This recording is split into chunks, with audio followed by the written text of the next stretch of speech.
For most people in modern cities, the metro tunnels are an everyday necessity. We use it to get to places we need to go quickly and effectively.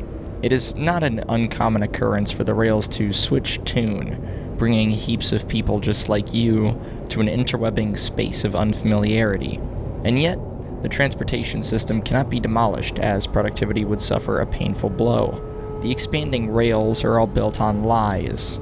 Wherever you came from, it is of no matter now. Our paths have converged, and the trains have all arrived at the same station, a place where our lives are always at stake. The Union of Metro Transportation, otherwise known as the UOMT, is a force to be reckoned with. In baseline, they continue to sponsor a majority of the metropolitan train tunnel construction worldwide. This was not out of care for the systems they praise, but to cover up the multiple entrances to the Metrolim limb space system. The late founder of the UOMT, Thomas Stillman, discovered these entrances. When trains pass through the entrances, which take the form of normal train tunnels or smaller hidden entrances among the world's train stations, there is a minuscule chance for the threshold to be crossed.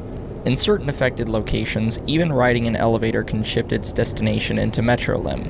As of now, there is no known consistent method of entry. When arriving into the system via train, it is important to act fast and know what to do.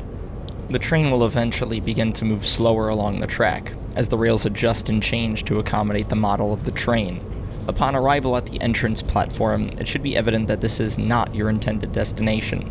The platform may contain other people roaming about, as if waiting for passengers to unload from the trains.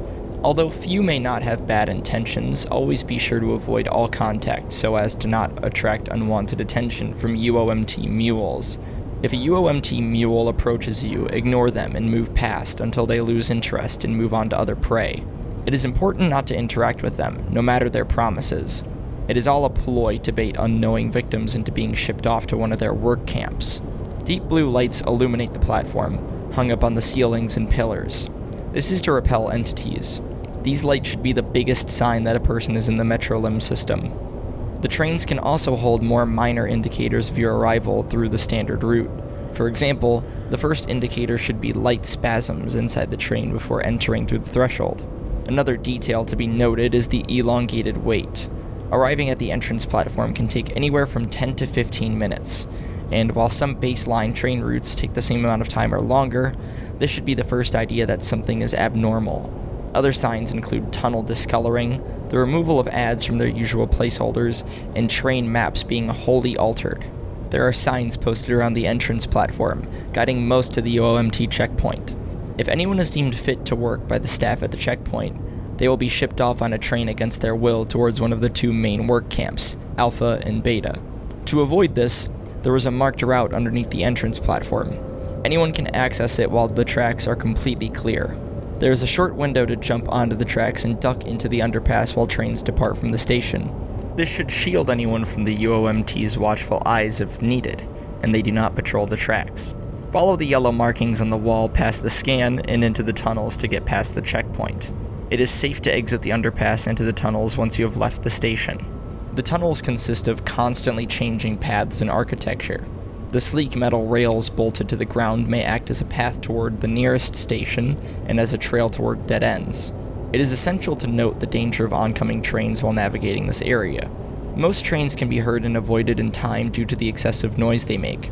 Certain sections of the track may not hold an underpass, and death is at least quick if a train comes through. This path through the tunnels is a necessary step towards the passage to Hub 3. Hub 3 itself is a large settlement mostly free of UOMT eyes.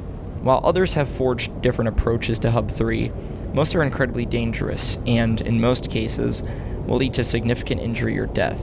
There are potentially thousands of unknown routes from the entrance platform to Hub 3, creating the danger of becoming lost within the tunnels. While these mysterious routes primarily span off to nowhere, some can be severe threats, being that of dead ends, holes, and traps. While encountering these false paths is a statistical inevitability for most, there is a chance of going through the tunnels without experiencing an issue such as those referenced. That is the insanity of the tunnels. Collapsed tunnels can serve as a significant roadblock. Some paths can be completely blocked off, requiring backtracking through the tunnels. Additionally, some damaged tunnels may collapse under certain circumstances, potentially burying survivors. The signs that a tunnel could collapse are cracks in the tunnels, missing support pillars, and the underpass missing from the walls. It is a severe risk like the many other dangers in the tunnels. Entities are rare along the route to Hub 3 from the entrance platform. Whilst many survivors making the trek to Hub 3 will not even catch a glimpse of an entity, straying far from the main tunnels into spurs or secluded side halls increases the chance of an encounter. Therefore, it is essential to remember to stay calm and be prepared to run when encountering anything that could be classified as an entity. Among the tunnels, nomadic communities roam.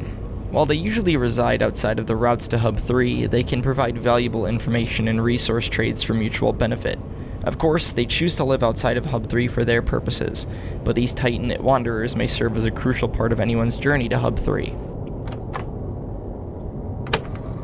I personally find peace in exploration within the tunnels. Knowing there is always something more to find, something else to help, has fueled me for the longest time, and yet it gets tedious and lonesome. You spend days, maybe months, going to the farthest reaches of the tunnels, only to find yourself right back where your journey began. It hurts, but it propels you to do it again, to desperately find a change, some break in the loop. When you find that new place, that missing piece, the satisfaction is always worth the pain. While finding a way to Hub 3, anyone can run into smaller, more insignificant problems along the path. While these can lead off to smaller areas bridging tunnels together, they can primarily serve as a point to rest, hide, and avoid being run over by oncoming trains. They can sometimes hold minute amounts of resources left behind by nomadic peoples, but the chance of that is pretty much zero. When nearing Hub 3 through the tunnels, it can be observed that there is a more grand color palette and tiled walls. However, this part of the tunnel does have frequent train activity, so it is vital to keep an ear out to avoid being killed. This fresher layout approaching Hub 3 will mark the end of a long journey for some, and for others, only the beginning of their story. It is imperative to get to the tunnels as soon as possible after arriving on the entrance platform if you want to survive. After that, it's a journey into the winding and utterly confusing tunnels until you find where you want to go, whether it be Hub 3 or the furthest reaches of the tunnels themselves. While getting to the safety of Hub 3 is a long, harrowing journey, it is a process that all should go through. It is the way to survive within this harsh world that we have been placed into. Hopefully an exit will be found one day. Good luck and stay safe while traveling throughout Metrolim.